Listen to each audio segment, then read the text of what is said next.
വികാരം രണ്ട് നിലയിലും വടക്ക് രൂപത്തിലും നല്ല രൂപത്തിലും വികാരം വരാം. ആതിഫത്തിൽ കൂടി ചിന്തിക്കുന്നതായ വേളയിൽ എന്തെന്നില്ലാത്ത ദേഷ്യവും കോപവും വരുമ്പോൾ ആ കോപത്തിന്റെയും ദേഷ്യത്തിന്റെയും അടിസ്ഥാനത്തിൽ പെട്ടെന്ന് തൊള്ളയിൽ തോന്നിയത് അങ്ങോട്ട് പെണ്ണ് പറയും. ആണാണെങ്കിൽ ദീനും ഇൽമും വിജ്ഞാനവും ഉള്ളതോടുകൂടി ബുദ്ധി ഉപയോഗിക്കുന്നുണ്ടെങ്കിൽ ആണത് ഉപയോഗിക്കൂല. ആണിനറിയാം തലാഖ് എന്ന് പറഞ്ഞാല് ഡേഞ്ചറാണ്, അപകടമാണ്, അതുകൊണ്ട് അത് സൂക്ഷിക്കണം, സംരക്ഷിക്കണം, എനക്ക് എന്റെ പെണ്ണ് ഹറാമായി പോകും, പിന്നെ പെണ്ണിലേക്ക് എടുക്കാൻ എന്നെ കൊണ്ട് സാധിക്കുകയില്ല എന്ന ബോധം പുരുഷന് ഉണ്ടാകും. അതുകൊണ്ട് പുരുഷൻ അത് കൺട്രോൾ ചെയ്യാൻ കഴിവ് കൂടുതൽ പെണ്ണിനേക്കാൾ ഉള്ളത് കൊണ്ടാണ് പുരുഷന്റെ കയ്യിൽ അല്ലാഹു സുബ്ഹാനഹു വ തആല ആ അധികാരം നൽകിയത് എന്നത് പുരുഷനെയും സ്ത്രീയെയും സൃഷ്ടിച്ചതായ റബ്ബിന് ഇത്തരം കാര്യം അറിയുമെന്നത് മനസ്സിലാക്കുന്ന നമുക്ക് ഉൾക്കൊള്ളാൻ പ്രയാസമില്ല. തലാഖ് എന്ന വിഷയം ഇപ്പോൾ ചർച്ചയല്ല. ഇവിടെ ഒരു കേസറ്റ് ഉണ്ട്. ഈ മനുഷ്യൻ ഇവിടെ തലാഖ് എന്ന വിഷയം ചർച്ച ചെയ്ത കേസറ്റ്. ആ വിഷയം ആഗ്രഹമുള്ളവർക്ക് ആ കേസറ്റിലേക്ക് മടങ്ങാം. ഇവന്റെ ശബ്ദത്തിൽ കൂടി കേൾക്കണമെന്ന് ബോധ്യമുണ്ടെങ്കിൽ. അള്ളാഹു പറയുന്നു, الرجال قوامون على النساء بما فضل الله بعضهم على بعض وبما أنفقوا من أموالهم فالصالحات قانتات حافظات للغيب بما حفظ الله واللاتي تخافون نشوزهن فعظوهن وهجروهن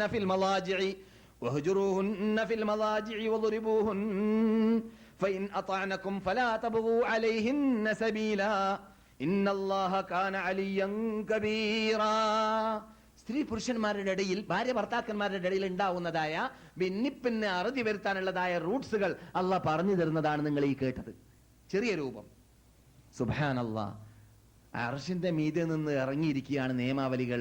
ഒരു പെണ്ണും പുരുഷനുമായിട്ടുള്ളതായ ബന്ധം ഏത് രൂപത്തിലുണ്ടായിരിക്കണം എന്നത് അതിന്റെ വിശദീകരണം. അർരിജാലു ഖവ്വാമൂന അലന്നിസാ, പുരുഷന്മാര് സ്ത്രീകളുടെ കാര്യകർത്തൃത്വം ഏറ്റെടുക്കാൻ വേണ്ടി അള്ളാഹു അധികാരം നൽകിയ വിഭാഗമാണ്. ബിമാ ഫളലല്ലാഹു ബഅദുഹും അലാ ബഅദ്, അള്ളാഹു അവരിൽ നിന്നിട്ട് ചിലരേക്കാൾ ചിലർക്ക് സ്ഥാനവും മാനവും അധികാരവും നൽകിയത് കൊണ്ടും ശ്രേഷ്ഠത നൽകിയതും കൊണ്ടുമാണോ ഒരു പെണ്ണിനോ ഒരാണിനോ ഇല്ല എന്താ അവൻ അധികാരം കൊടുക്കാനെന്ന് ചോദിക്കാനുള്ളതായ അവകാശം ഈമാനുള്ള പെണ്ണിനില്ല. ഈമാൻ ഉണ്ടെങ്കിൽ ചോദിക്കരുത്. അള്ളാഹു നൽകിയതാണ് പുരുഷന്റെ കയ്യിൽ, കസ്റ്റഡിയിൽ.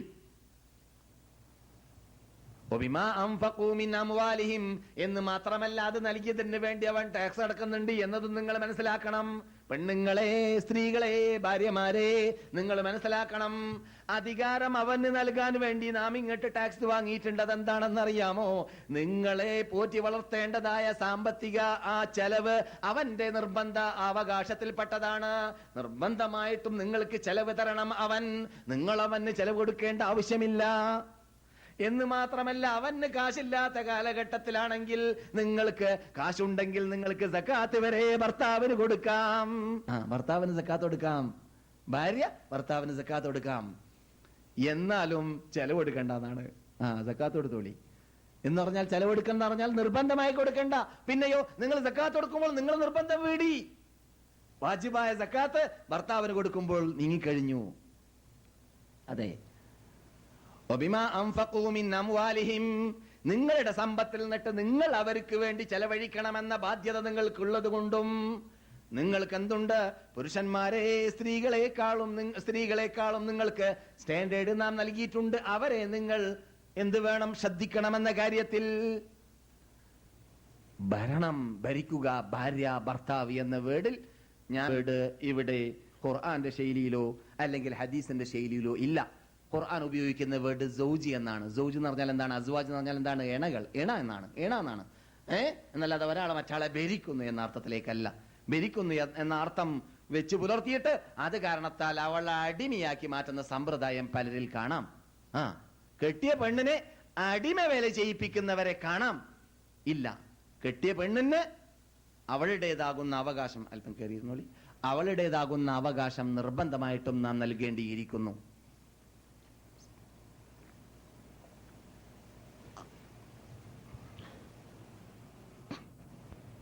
അതെ, അപ്പോൾ ഇത് നിയമമാണ്, വാനലോകത്തു നിന്ന് ഇറങ്ങുന്ന നിയമമാണ്.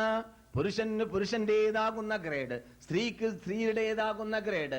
അഥവാ ഉത്തരവാദിത്വം. അപ്പോൾ ഇണയാണെന്ന് പറയുമ്പോൾ ചേഞ്ച് ഉണ്ട്.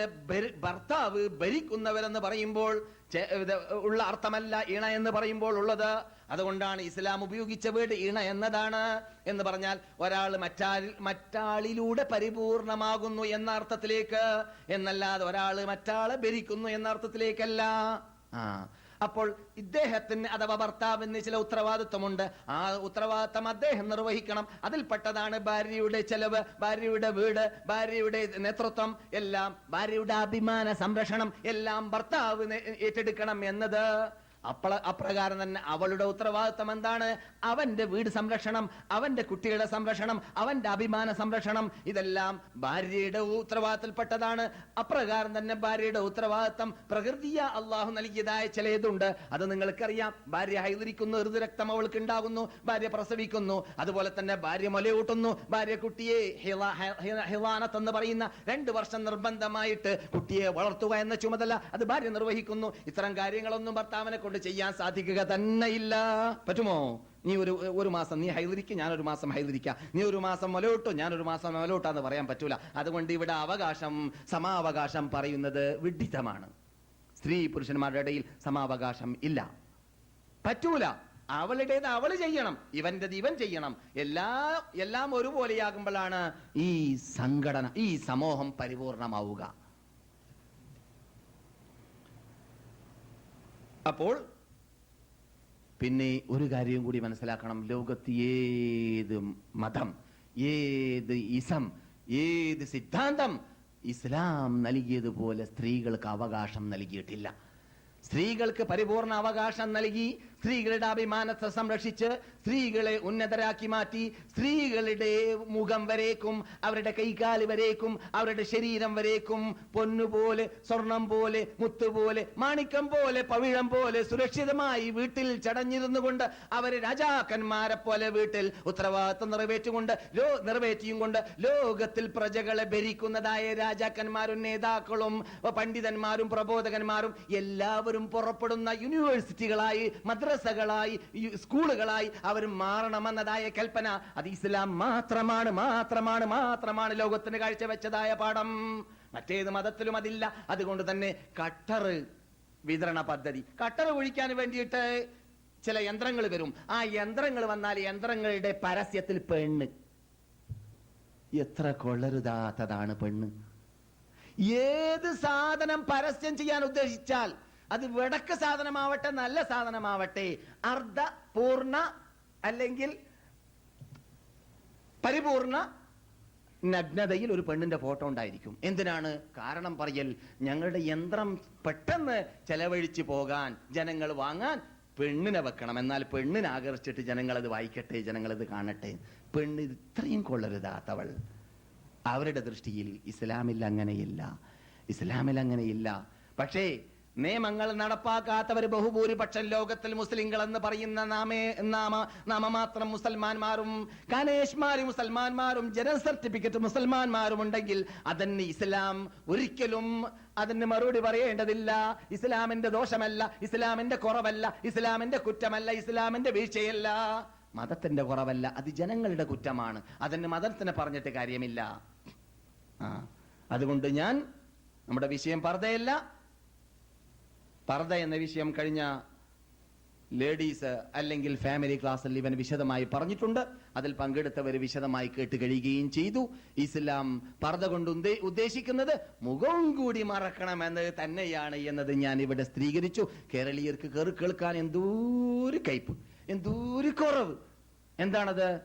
ഫിറ്റാക്കാൻ പറ്റാത്തോണ്ടാണ്.